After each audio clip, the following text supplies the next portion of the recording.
किसान भाइयों सुप्रभात। आपके साथ में हूं रुमाना अलवी। देश के सबसे पसंदीदा कृषि कार्यक्रम अन्नदाता में आप सभी दर्शकों का स्वागत करती हूं।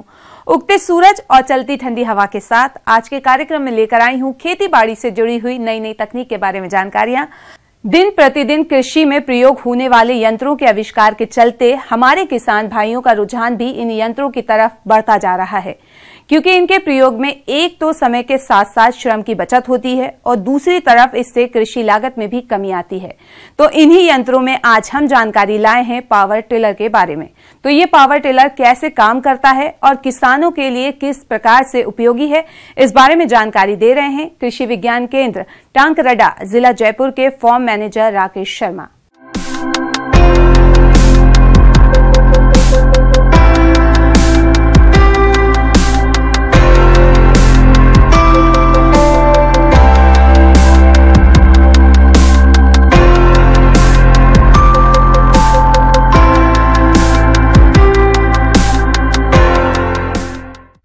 किसान भाइयों राम राम।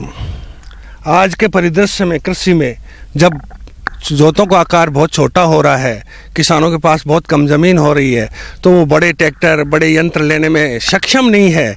उस परिप्रेक्ष्य को देखते हुए आज के ज़माने में एक छोटा पावर टिलर आया है जो किसानों के लिए बहुत उपयोगी है। प्राचीन काल से ही हमारे देश की खेती पशुओं पर निर्भर रही है, जिससे किसानों को समय और श्रम बहुत अधिक लगता था। लेकिन अब समय बदल गया है।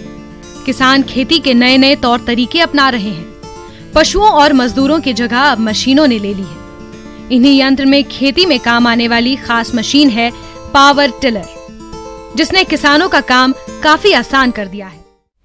इससे किसान अपने सभी कार्य प्रणाली सुचारू रूप से कर सकता है। आपके सामने दिख भी रही होगी एक छोटी सी मशीन जो पावर टिलर कहलाती है। छोटे काश्तकारों के लिए बहुत अच्छी है। इसमें आप देख रहे होंगे एक एक्सीलेटर लगा है, सेल्फ स्टार्ट है, क्लच है, ब्रेक है। इसमें सेल्फ स्टार्ट के लिए बैटरी लगी है, फ्यूल टैंक है। फ्यूल टैंक जो खपत है इसकी वो लगभग 1 घंटे में 800 से 900 ml है।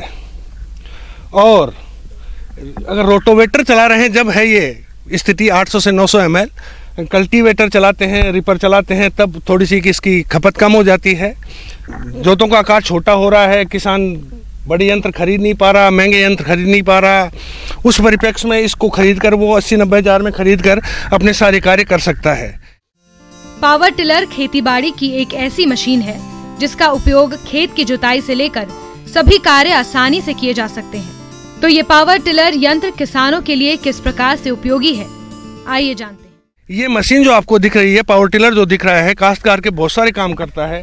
अभी आपके सामने रोटोवेटर लगा है, रोटोवेटर चलाता है, कल्टीवेटर चलाता है, सोइंग करता है, रिपर से अपनी फसल की कटाई करता है और साथ साथ में स्प्रे का काम भी करता है।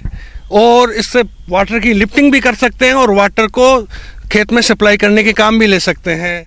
पावर टिलर द्वारा खेत की जुताई, बागों में निराई गुड़ाई, फसल की बुवाई, सिंचाई, दवाओं का छिड़काव, फसल की कटाई इत्यादि कार्य कम लागत और कम समय में आसानी से किए जा सकते हैं। किसान भाइयों, इसीलिए कह रहा हूँ और प्रधानमंत्री की महत्वाकांक्षी योजना के तहत ये मेक इन इंडिया के तहत ही बनाया भी गया है। तो मेरे हिसाब से किसानों के लिए बहुत उपयोगी है और किसान भाई इसको काम में लेकर अपनी छोटी जोतों को के आकार को देखते हुए एक सफल काश्तकार भी बन सकता है। धन्यवाद। चलिए अब रुक करते हैं अगली कड़ी की ओर।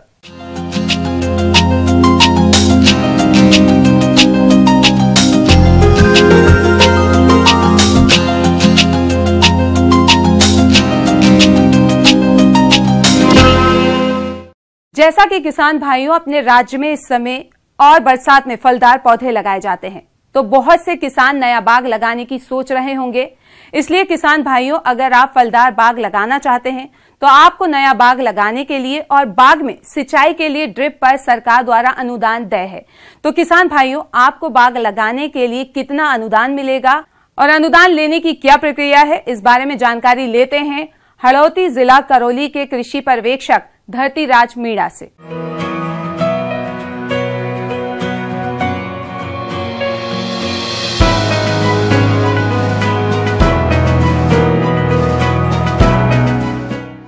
राष्ट्रीय बागवानी मिशन के अंतर्गत अपन को फल वृक्ष जैसे कि नींबू है, अमरूद है, अंगूर है, आंवला है, इन सभी पे अपन को बगीचे लगाए जाते हैं। जो जैसे अमरूद है, अमरूद पे आपको प्रति हेक्टेयर के हिसाब से इनकी लागत का 50% अनुदान होता है। लागत का 50% अनुदान आपको प्रति हेक्टेयर 19,170 रुपये का अनुदान है अमरूद पे। अगर अपन नींबू का बगीचा लगाते हैं तो नींबू का बगीचा अपना 6x6 पे यानी कि 20 फीट पे लगता है और उस पर आपको 20,000 रुपये का अनुदान है, जो लागत का 50% होता है। वैसे ही अनार का बगीचा है तो अनार का अगर फल वृक्ष अनार के बगीचे लगवाते हैं तो उस पर भी अपन को 50% अनुदान मिलता है, जो कि लागत का 50% 24,000 रुपये है। और उसी के साथ अपन आंवले और भी फल वृक्षों के बगीचे लगाए जा सकते हैं, जो राष्ट्रीय बागवानी मिशन के अंतर्गत लगाए जाते हैं। जो किसान फलदार बाग लगाना चाहते हैं वे सरकार द्वारा दिए जा रहे अनुदान का लाभ उठा सकते हैं। तो इसके लिए आपको क्या करना होगा, आइए जानते हैं। कोई भी किसान भाई नवीन बगीचा स्थापना के लिए कोई पत्रावली लगाना चाहता है तो अपने नज़दीकी किसी कृषि पर्यवेक्षक से ये फाइल पत्रावली लगा सकता है। पत्रावली में अपने जमाबंदी जिसके नाम होती है उसकी जमाबंदी लगेगी, उसमें अपना उसका Aadhaar card, Bhamashah card, bank passbook और सिंचाई प्रमाण पत्र, लघु सीमांत प्रमाण पत्र वो होता है जिसके 8 बीघा से कम खातेदारी होती है, वो लघु किसान कहलाता है। और उसके साथ ट्रेस नक्शा, ये सब दस्तावेज लगा के एक फाइल पत्रावली आप उसको कृषि पर्यवेक्षक को जमा कराओगे। उसके बाद में आपके बगीचे में जो आप जैसे कि आप अनार का बगीचा लगा रहे हो या नींबू का लगा रहे हो, अनार का बगीचा अपने 5x5 पे लगता है, प्रति हेक्टेयर इसमें 400 प्लांट लगाए जाते हैं। नींबू का बगीचा 6x6 पे लगता है, प्रति हेक्टेयर इसमें 277 प्लांट लगवाए जाते हैं। अमरूद का भी 6x6 पे लगता है, 6x6 मीटर पे, जिस पे भी अपन 277 प्लांट लगाते हैं। इन बगीचों में जब अपन ड्रिप अपनाते हैं, ड्रिप संयंत्र लगवाते हैं, तभी अनुदान आपको मिल पाता है, क्योंकि इन सभी में ही नवीन बगीचों के साथ ड्रिप बहुत जरूरी है, बहुत अनिवार्य है, जिससे बिना आप अगर ड्रिप नहीं लगाते हो तो किसान अनुदान से वंचित रह जाता है। किसान भाइयों, ये अनुदान आपको एक साथ नहीं मिलेगा, बल्कि पहले साल, दूसरे और तीसरे साल इस प्रकार से अनुदान 3 साल तक मिलेगा और इस प्रकार से आप फलदार बाग लगाकर अच्छी आमदनी कमा सकते हैं। अनुदान की प्रक्रिया इसमें 3 किस्त में होती है। पहली किस्त जो आती है वो 60% आती है, जैसे कि 19,170 रुपये का अनुदान है तो पहली किस्त अपने 11,000 के समथिंग पहली किस्त आती है। और दूसरी किस्त सेकंड साल में आती है, जब अपन 70% पौधे जीवित रहते हैं तब जाके दूसरी किस्त डलती है। अगर किसी किसान ने किसी कारणवश पौधे नष्ट कर दिए तो उसको अनुदान से वंचित रहना पड़ता है। और जो 30% और किस्त है वो अपने तीसरी साल आती है। इसे करके इस किसान को 3 किस्तों में प्रति वर्ष लाभ मिलता है और उसी के साथ ही उसको फायदा होता है।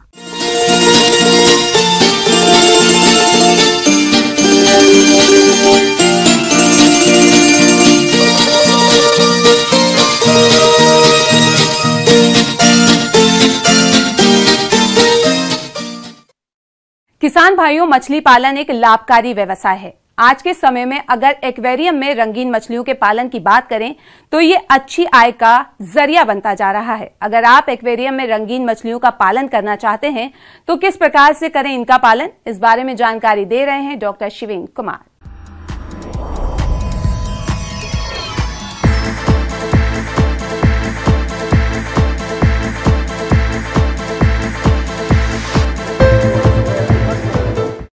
अभी खासकर जाड़े के मौसम में एक्वेरियम में कुछ अलग तरह की सावधानियां बरतने की ज़रूरत है। पानी का तापमान धीरे धीरे नीचे होते जाएगा और जो नीचे होने के कारण उन सारी की सारी मछलियों को रोगग्रस्त होने का बहुत बड़ा खतरा है। तो सबसे पहले तो हमें चाहिए कि अपने एक्वेरियम में जो पानी है उसका तापमान बढ़ाएं।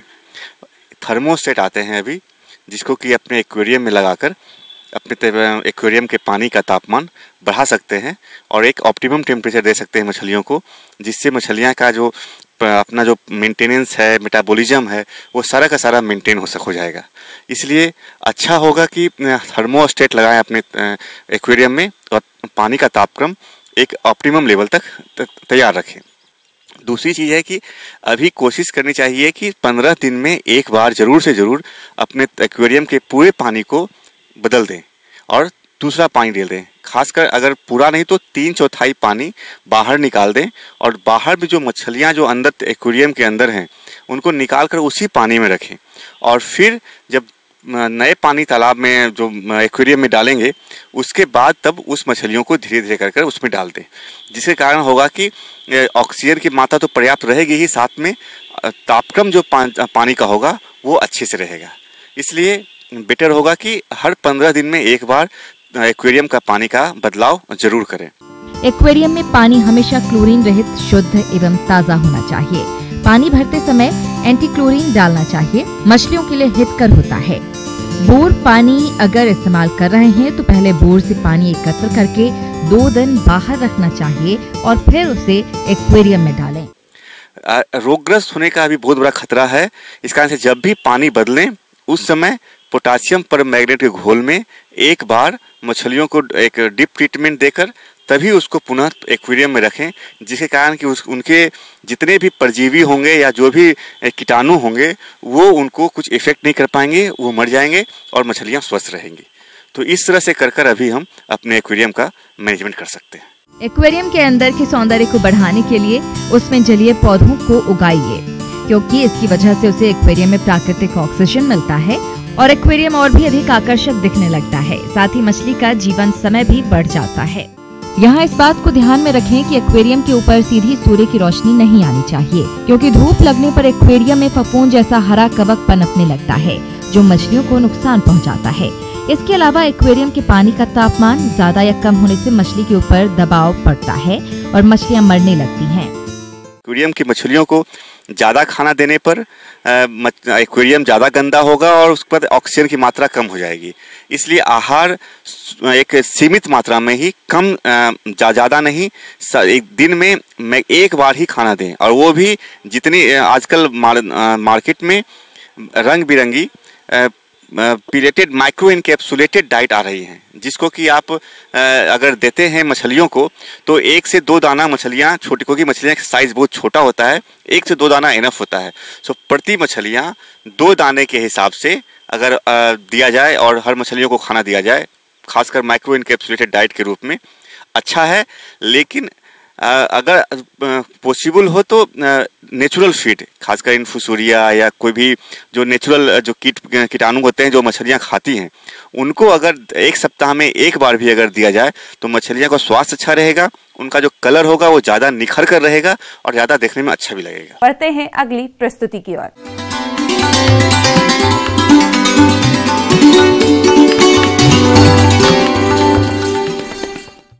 जॉन डियर अन्नदाता हेल्पलाइन निशुल्क फोन संपर्क सेवा के माध्यम से आपके द्वारा पूछे गए प्रश्नों में से 1 या 2 महत्वपूर्ण प्रश्नों को हम अपने कार्यक्रम में शामिल करते हैं। इसी के तहत आज का चयनित प्रश्न और उसका जवाब इस प्रकार है। अन्नदाता निशुल्क फोन संपर्क सेवा के माध्यम से पूछे गए प्रश्नों में से आज हमने जिस प्रश्न को कार्यक्रम में शामिल किया है उसे पूछा है ग्राम चंडीपुर, जिला झालावाड़ के कृषक मुनिराज सिंह ने। यह ट्राइको कार्ड की उपयोगिता एवं फसलों में लगाने की विधि के बारे में जानकारी चाहते हैं। तो मुनिराज सिंह जी, आपकी जानकारी हेतु प्रस्तुत है कार्यक्रम का यह अंश।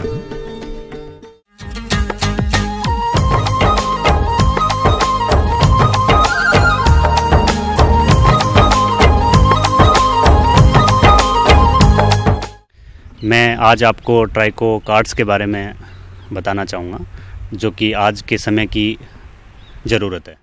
आज के समय में फसलों से अधिक उत्पादन लेने की चाह में अधिकांश किसान रासायनिक उर्वरकों एवं दवाओं का अंधाधुंध इस्तेमाल कर रहे हैं, जिससे पैदावार की क्वालिटी खराब होने के साथ साथ लागत खर्च भी अधिक आता है।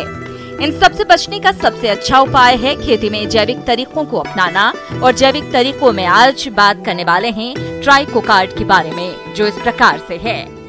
जो जोर है वो है जैविक खेती पे। तो जैविक खेती में जो ट्राइको कार्ड्स है उसका इस्तेमाल बहुत ही ज़रूरी हो जाता है। ये है क्या पे? सबसे पहले तो मैं आपको ये बताना चाहूँगा कि ट्राइकोग्रामा जो कार्ड्स हैं उस पे ट्राइकोग्रामा, जो कि एक जैविक जो परजीवी है, अंड परजीवी है, उसके एग्स रहते हैं, उसके लार्वी रहते हैं, जो कि अपने जो कीट फसल में जो फली छेदक आता है जिसको हेलिकोवर्पा आर्विजेरा बोलते हैं, उसके कीट पे अपनी एग लेइंग करता है ना, यानी अपने अंडे देता है, जिससे उससे लार्वल हैचिंग नहीं हो पाती।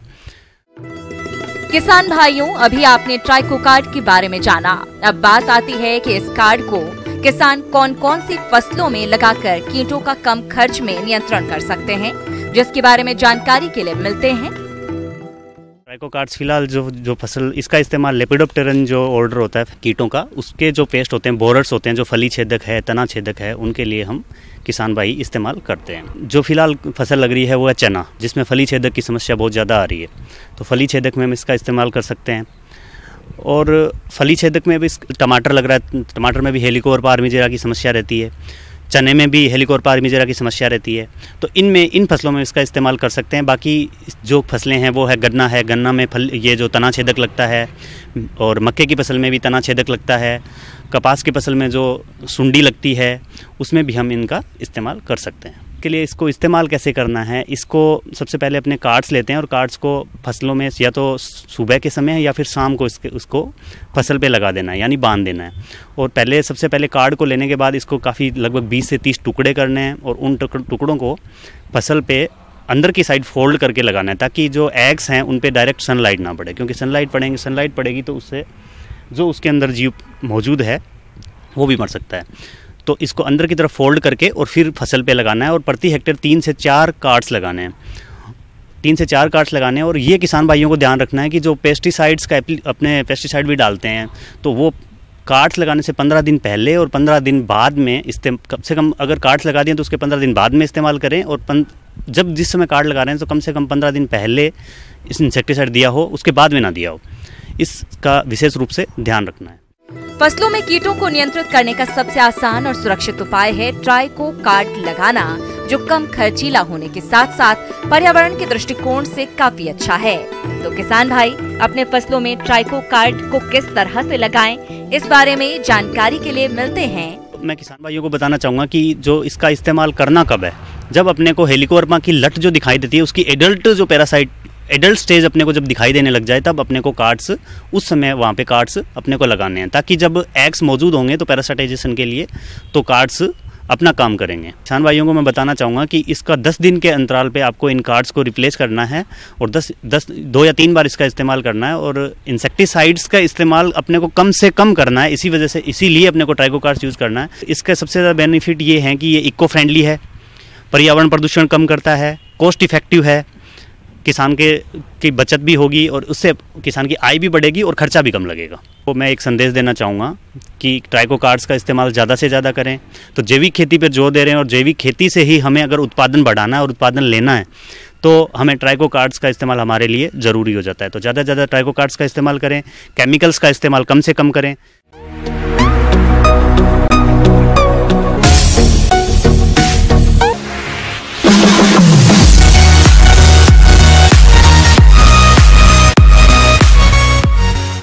आइए अब एक नजर डालते हैं प्रदेश के कुछ मुख्य कृषि जिंसों के बाजार भाव पर।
अब आइए देखते हैं कल दिखाए जाने वाले कार्यक्रम की मुख्य झलकियां। जौ की फसल में आसानी से ले सकते हैं अच्छी गुणवत्ता का बीज उत्पादन।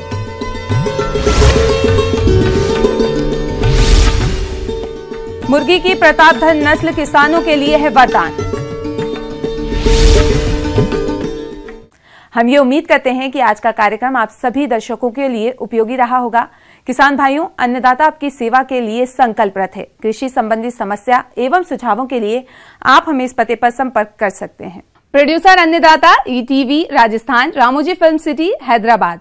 501512। साथ ही आप हमें ईमेल भी कर सकते हैं। हमारा ईमेल एड्रेस है p18annedata@nw18.com।